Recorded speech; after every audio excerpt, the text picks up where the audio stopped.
Bonjour à tous. Donc moi, je suis Alice Perrin, je suis médecin généraliste à Lacroix-en-Touraine, dans un petit village pas très loin d'Amboise. Et donc j'ai animé ce groupe de travail du séminaire du Collège de médecine générale le 18 décembre avec Sophie Sigrist. Donc lors de ce séminaire, on était une quinzaine de médecins généralistes. Il y avait vraiment de nombreuses structures du collège représentées, donc on a beaucoup discuté et c'était vraiment un moment très intéressant pour se poser cette question des soins non programmés en médecine générale, avoir une vision consensuelle de cette question au sein du collège pour pouvoir porter cette parole, que le collège puisse ensuite s'appuyer sur cette parole pour dire ce qu'est pour nous, généralistes, ce que sont pour nous les soins non programmés. Donc vous avez la composition du groupe. Donc vous le voyez vraiment des sociétés savantes, des syndicats, vraiment le CNGE, c'était très divers.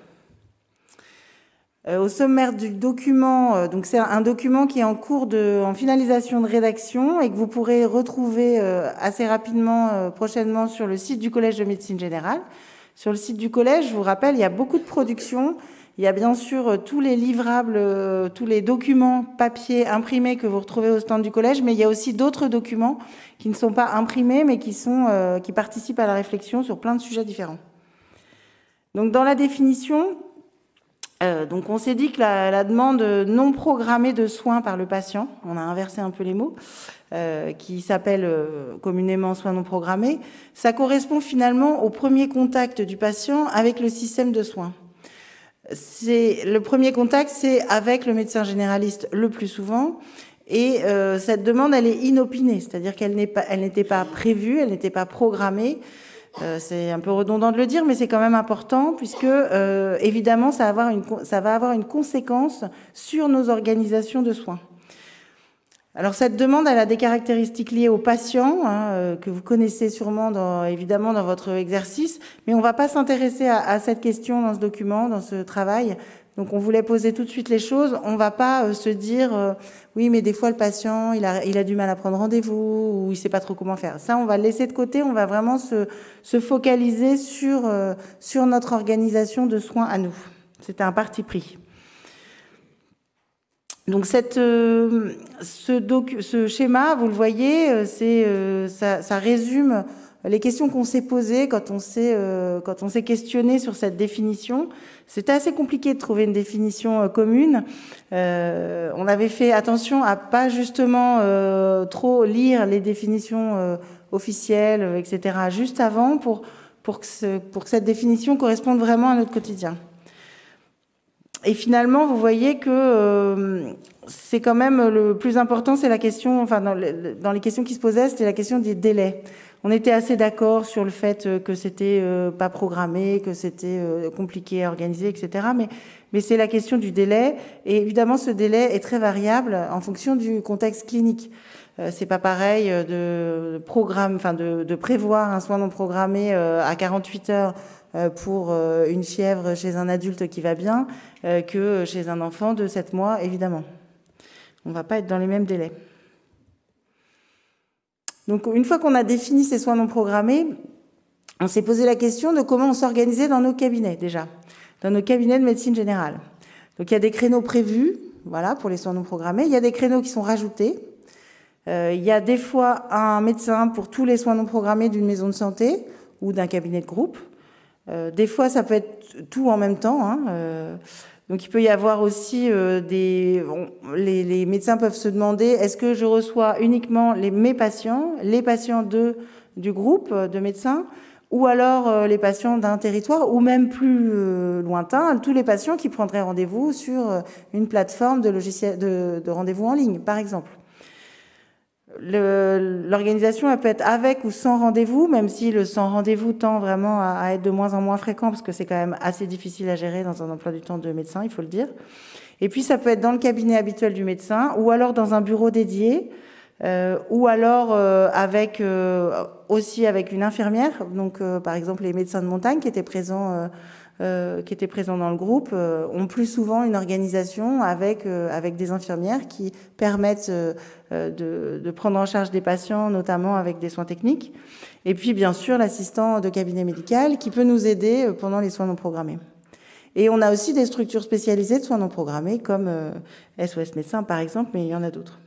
Donc finalement, une fois qu'on s'est posé cette question de l'organisation des soins dans nos cabinets, cette organisation, elle peut varier au cours du temps. Elle peut varier évidemment d'un cabinet à l'autre, mais varier au cours du temps aussi au sein d'un même groupe de médecins ou pour le même médecin.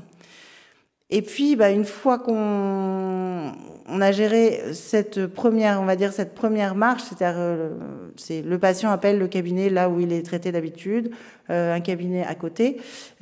Parfois, nos cabinets ne peuvent pas prendre en charge ces patients pour tout un tas de raisons, parce qu'il y a trop de demandes, parce qu'il n'y a pas assez de médecins ce jour-là.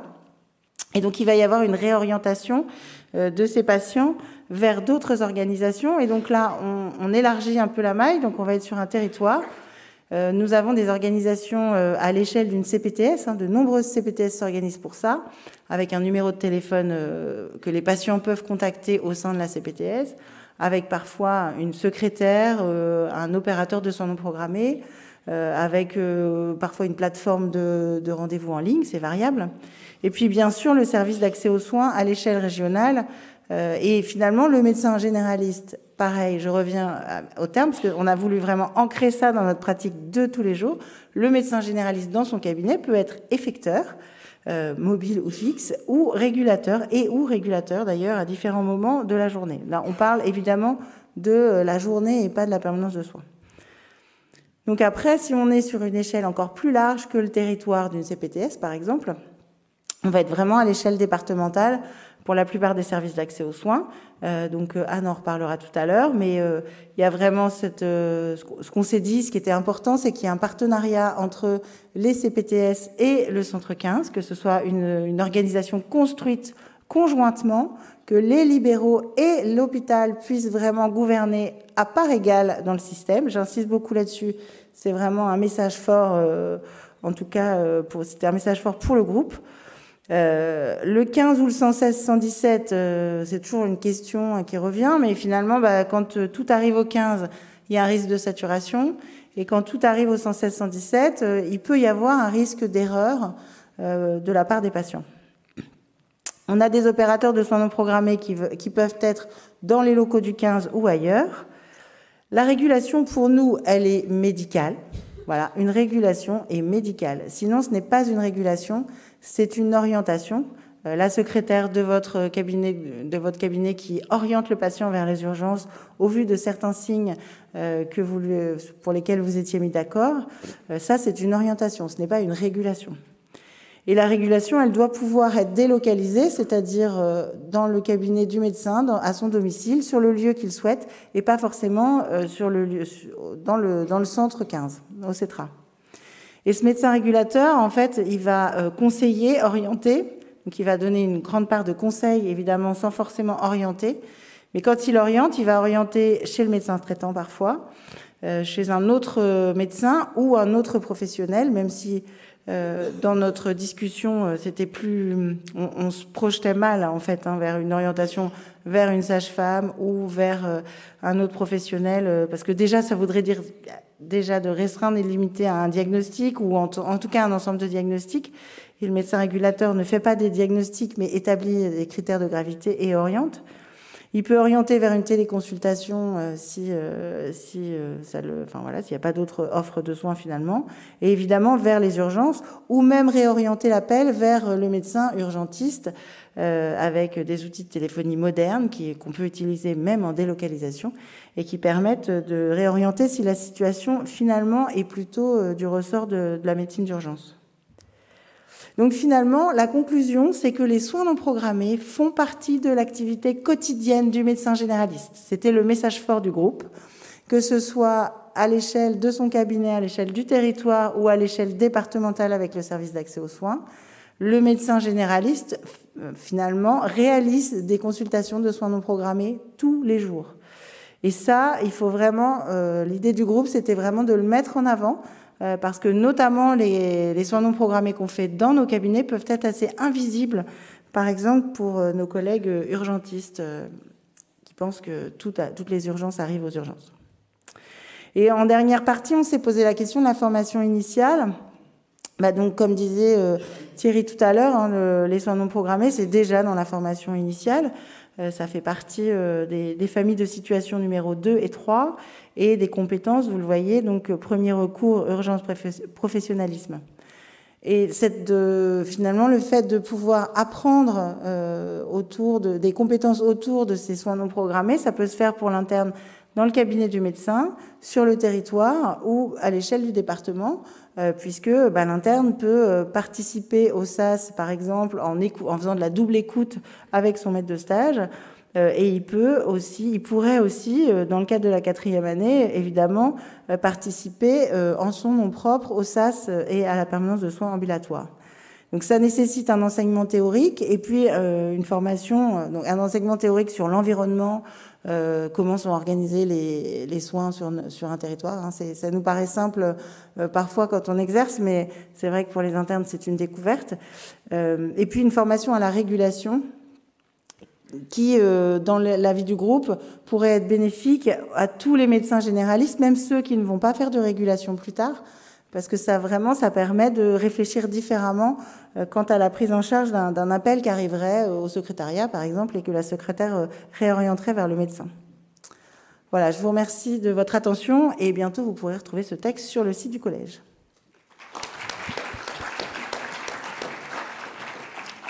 Merci Alice. Alors, est-ce que je vais vous laisser aller sur les petits micros qui sont dans la salle? Si vous avez des questions à poser à Alice, ils sont à vous. Mais peut-être on peut se dire des questions sur la rédaction et pas forcément, par exemple, sur le SAS ou tout ça, parce que là, on va en reparler après, non? C'est ça? Le SAS, on en reparlera après, mais on peut déjà peut-être quand même avoir des questions.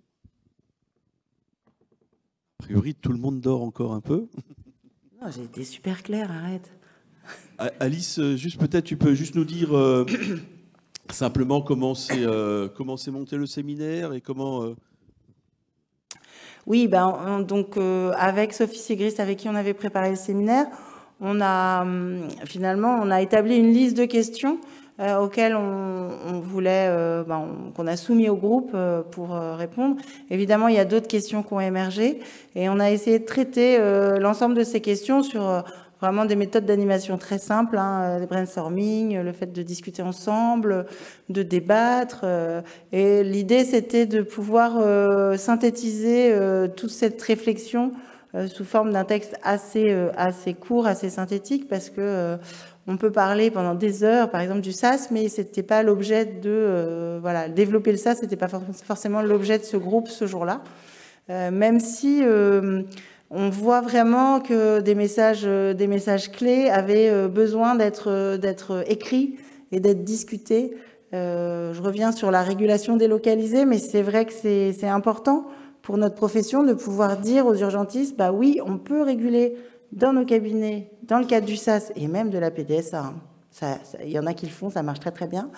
Les outils techniques sont là, donc il y a une sécurité. On peut enregistrer les appels. Et finalement, ça va nous permettre de diversifier notre activité tout au long de la journée, d'assurer cette régulation médicale peut-être 1 heure, 2 heures, 3 heures dans la journée, et entremêler avec nos soins de tous les jours. Parce que si on est obligé d'aller au centre 15, de réguler 3-6 heures d'affilée impérativement, comme j'ai entendu dans certains départements, du coup, ça veut dire que j'arrête mes soins dans mon cabinet, j'arrête de soigner mes patients. C'est aberrant, voilà. Ou alors, on considère que seuls quelques médecins vont faire de la régulation. Mais là, c'est aussi aberrant parce que ces médecins, ils vont être déconnectés de l'activité quotidienne. Et dans la régulation, il y a beaucoup de conseils, et des conseils qu'on va donner, nous, médecins généralistes, au quotidien à nos patients, sur la surveillance d'une fièvre, d'un traumatisme crânien, rassurer un parent, enfin des choses qu'on fait vraiment tous les jours. Donc on est les meilleurs professionnels pour le faire, c'est nos compétences. Alors, ce qui m'a marqué, si je peux compléter, Alice aussi, dans ce séminaire, c'est que le nuage de points, il est assez large. C'est plutôt assez hétérogène, la vision que chacun a dans la profession des soins non programmés. mais qu'on arrive quand même à définir des points communs, des messages importants à dire. Tu viens d'en citer un, mais il y en a plein d'autres aussi sur ce que c'est que le soin non programmé. Et surtout, tout le monde dit que c'est bien la compétence, une des compétences principales du médecin généraliste. Et ça ne doit pas être la compétence d'un urgentiste, etc. L'urgentiste, lui, il a les urgences vitales, il a d'autres préoccupations, mais les soins non programmés sont vraiment de la compétence du médecin généraliste. Et donc, dans la définition, il faut faire aussi attention à regrouper tout le monde et pas laisser certains au bord du chemin. Exactement, mais moi j'étais agréablement surprise par cette journée de travail. Avec Sophie Sigrist, on se disait, oulala, ça va peut-être être tendu entre les différentes structures, les différentes visions finalement de l'organisation des soins, les différentes visions de ce qu'est un médecin généraliste, hein, parce que chaque structure a une vision propre. C'est ce qui fait la richesse du collège, c'est vraiment que chacun amène sa vision, chaque structure amène sa vision. Et puis au sein de chaque structure, on a aussi des visions différentes. Du coup, on était au départ un peu inquiète de se dire est-ce qu'on va arriver à écrire quelque chose de commun, mais ça a été plutôt, déjà ça s'est passé dans une très bonne ambiance de travail, voilà, donc ça c'était sympa. Et puis on est arrivé à écrire quelque chose de consensuel et qui a été validé par le bureau du Collège de médecine générale, donc on est plutôt satisfait de cette journée. Jean-Louis. Voilà, moi je suis là, je suis réveillé, et donc Jean-Louis Benson, heureux, Jean-Louis. Toulouse. Juste une réflexion pour un vieux médecin comme moi, depuis peu à la retraite. En fait, quand nous on a commencé à travailler, on ne faisait que du soin non programmé, puisque les rendez-vous n'existaient pas en médecine générale, ou quasiment pas. Et donc, le matin, quand on ouvrait le cabinet, quand on ouvrait la salle d'attente, on ne savait pas ce qu'on allait avoir. L'aigu, le chronique, tout ça, ça se mélangeait.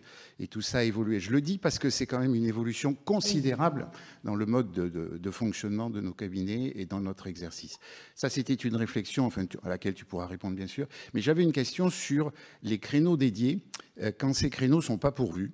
Dans le modèle économique de nos cabinets, c'est pas forcément évident de demander à des confrères, et moi je le vis dans ma CPTS, quand on leur demande d'avoir des créneaux dédiés, ils nous disent oui, mais d'accord, mais alors s'ils sont pas pourvus, tu nous les payes, comment on fait?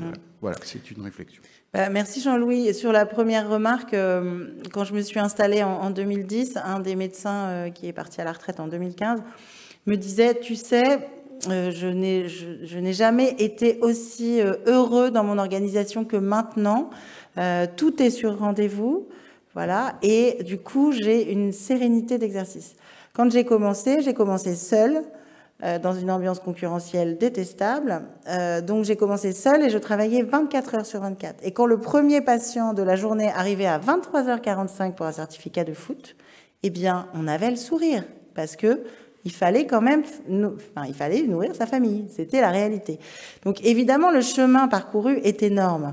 Et donc, à l'heure actuelle, cette organisation des soins dont on peut bénéficier avec des rendez-vous, avec des patients qui se plient à des contraintes importantes, hein, quand même, il faut le dire, qui doivent appeler ou se connecter à une plateforme, voilà, venir tel jour ou tel jour, expliquer pourquoi ils viennent, justifier pourquoi ils ont besoin d'un rendez-vous urgent. Finalement, cette organisation, elle est ce qu'elle est, mais évidemment, elle va évoluer. Je m'adresse aux plus jeunes. Maintenant, j'ai plus de 45 ans, je suis une vieille. Donc, elle va évoluer. Dans 10 ans, dans 15 ans, ce sera différent. Donc, c'est aussi ce qui est important dans notre profession. Les choses ne sont pas figées. Et sur les créneaux dédiés, alors, il y a vraiment des façons... là, je parle plus avec la casquette SAS, hein, parce que je suis dans 2 équipes projet SAS, mais...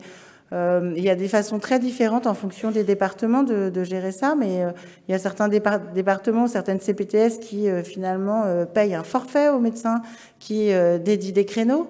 D'autres SAS peuvent dire tu proposes des créneaux et puis si tu les prends avant pour tes patients, tant pis pour nous. Voilà, donc ça c'est une réponse.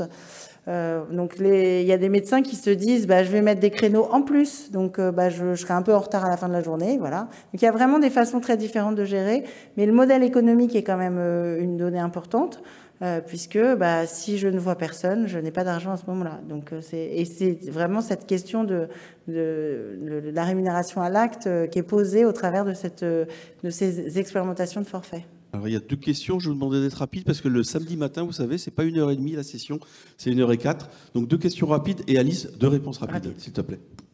Bonjour. Alors moi, c'est plus peut-être une remarque qu'une question, mais je suis médecin généraliste et médecin régulateur au centre 15 de la Gironde. Et je rebondis sur le fait de la régulation délocalisée. Moi, j'ai découvert ce travail. Pour moi, c'est un travail d'équipe au centre 15.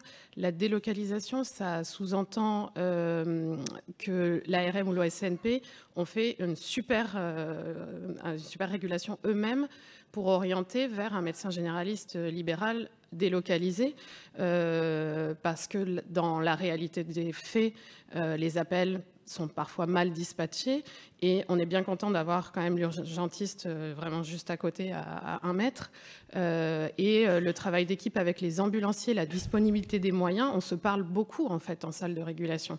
Donc pour ce qui est de l'efficience, d'utiliser les bons moyens au bon moment, l'état de la réalité des urgences, la saturation à tel endroit ou à tel endroit, ceux qui ne peuvent plus recevoir parce que l'IRM est en panne, etc. Si on veut vraiment de l'efficacité, de l'efficience, la régulation délocalisée, pour moi, c'est plus un mode dégradé sur un besoin dans un territoire qui est vraiment trop complexe, ou ponctuellement 2 centres 15 qui cèdent, mais je ne suis pas convaincue qu'on soit aussi bon dans la régulation délocalisée. Parce qu'on est vraiment pris ce matin par le temps, je suis désolé. Hein. Je pense qu'on répondra dans la session sur, sur le SAS, mais c'est une question très intéressante, effectivement, très importante. On n'oubliera pas la question. Oui, très très importante. Voilà. Bonjour, je suis médecin généraliste à Nantes. Juste une petite question pour le 116-117. Je me suis toujours posé la question, qui répondait quand les patients téléphonaient à ce numéro? À Nantes, on m'avait dit qu'en fait, c'était le centre 15, en fait. Donc, c'était les mêmes personnes, le 15 ou le 116-117. Voilà, je voulais savoir. Alors, effectivement, les situations sont variables. Dans certains départements, le 116-117 est vraiment déconnecté du centre 15. C'est des situations assez rares, finalement. Et la plupart du temps, ça arrive au même endroit. Et comme c'est pas étiqueté pareil, c'est pas décroché pareil.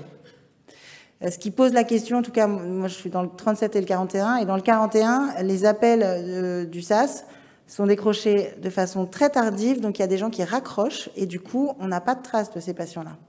Donc ça pose des questions. Ouais. Mais on va dernière question, après, il faut pas qu'on passe à la suite. Encore une fois, on est sur un format un petit peu plus contraint le samedi matin.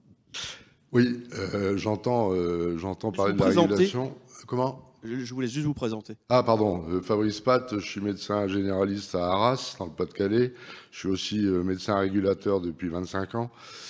C'est chez moi qu'on a monté la première plateforme de régulation libérale, et donc je voudrais revenir sur les propos de la consoeur précédente.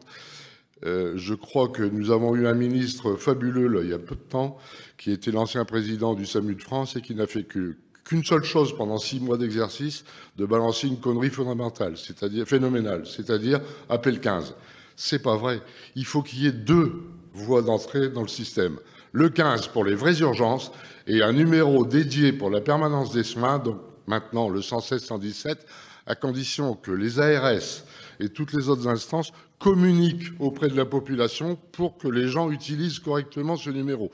Les gens ne sont pas complètement idiots. Quand on leur explique bien, ils savent faire le tri. Donc il faut absolument que les ARS communiquent, parce que les gens sont complètement perdus, à tel point qu'ils sont tellement perdus qu'ils font même plus le 15, ils font que le 18. 9 appels sur 10 qu'on reçoit en régulation, ça passe par le 18. Donc c'est complètement aberrant et il faut aider les gens, il faut leur flécher le parcours.